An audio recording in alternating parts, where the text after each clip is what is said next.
Shalom saudara-saudara, berjumpa kembali bersama dengan saya dalam kasih-Nya. Apa kabar kita semua? Saya berdoa kabar kita selalu baik-baik saja.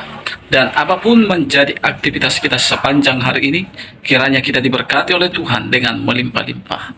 Saudara, video kali ini saya mau bagikan bagi kita cuplikan video.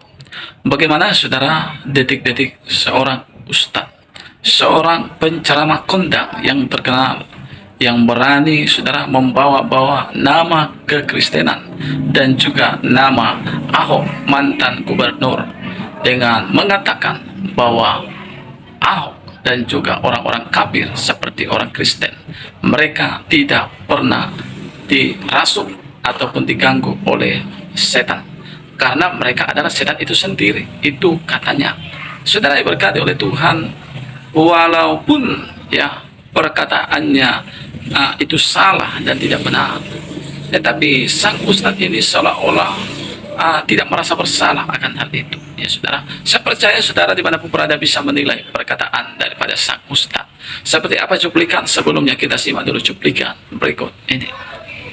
Minta kepada ustadz-ustadz seperti Abdul Somad, Anda kalau memang betul-betul menjadi ustadz, ajarkan kesejukan kepada umat. Fatwa-fatwa yang Anda sampaikan itu, apapun ajaran Anda, apapun tafsir yang Anda pegang, tolong jangan giring kami kepada arah kebencian, caci maki, kekerasan yang justru ingin memberikan kebinasaan-kebinasaan kepada orang lain, termasuk menghalalkan darah orang lain atas nama agama. Apakah iblis itu hanya ingin menggoda umat muslim aja Pak Ustaz? Ya, iblis hanya menggoda orang yang beriman. Makanya jarang-jarang orang kafir kerasukan setan. Yang kerasukan setan itu orang baik-baik. Apakah iblis itu hanya ingin menggoda umat muslim aja Pak Ustaz? Ya, iblis hanya menggoda orang yang beriman. Makanya jarang-jarang orang kafir kerasukan setan. Yang kerasukan setan itu orang baik-baik.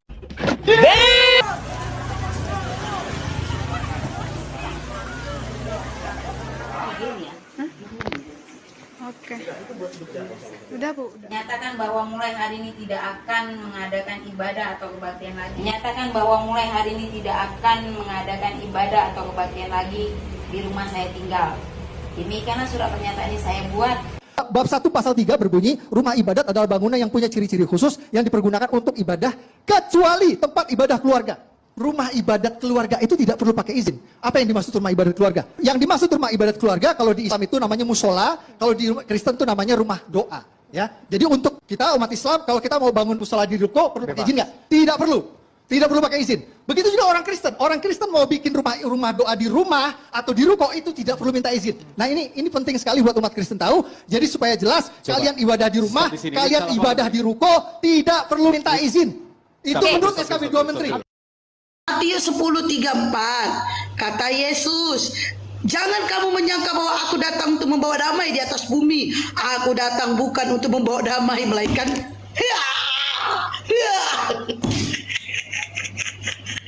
kena lagi dia, ketampol lagi dia dengan bibelnya.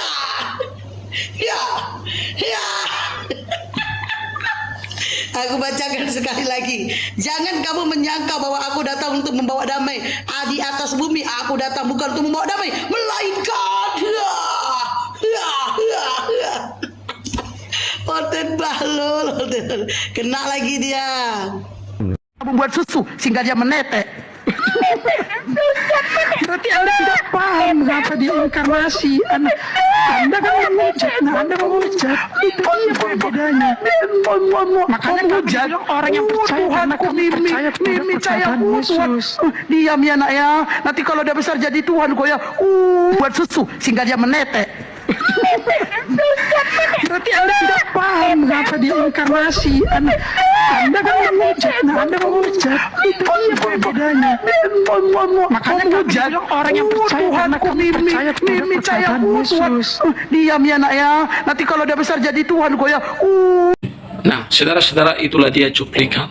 Baru saja kita mendengar apa yang dikatakan sang ustadz tadi, bahwa orang kafir, orang-orang Kristen dan Ahok, mereka tidak bisa diganggu setan karena mereka adalah setan itu sendiri.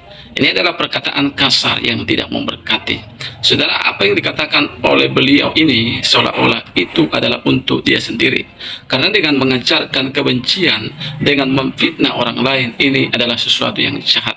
Saya percaya seluruh dunia pasti bisa menilai setiap perkataannya, setiap ucapannya yang dikeluarkan dengan perkataan yang memfitnah, menuduh, dan ucapan kebencian itu bukan berasal daripada Tuhan. Tetapi orang-orang yang hidup dalam kebencian itu adalah berasal dari setan itu sendiri. Saudara-saudara, kita tahu pekerjaan setan adalah membenci dan memfitnah dan menuduh. Itu sebabnya saudara, pada waktu itu, yaitu Lucifer, dia adalah malaikat yang dipakai Tuhan waktu itu di sorga. Malaikat itu adalah pemain musik, tetapi satu kesombongan ada di dalam hatinya. Dia mau menyamakan dirinya dengan Tuhan, dan dia membenci Tuhan karena dia disembah. Dan akibat dari kebenciannya, saudara, maka dia dicampakkan ke bumi. Saudara-saudara yang berkati oleh Tuhan, tetapi orang-orang yang hidup dalam terang, saya pastikan firman Tuhan mengatakan bahwa orang-orang Kristen yang menerima Yesus sebagai Tuhan dan Juru Selamatnya, mereka memiliki terang Kristus. Dan terang Kristus inilah, saudara, yang membuat mereka menjadi orang-orang yang kuat, orang-orang yang tidak mampu dan sanggup dirasuk. Memang mereka diganggu. Jadi kalau Ustadz mengatakan tidak diganggu, itu salah. Yang benar adalah anak-anak Tuhan, orang-orang percaya kepada Yesus, mereka diganggu.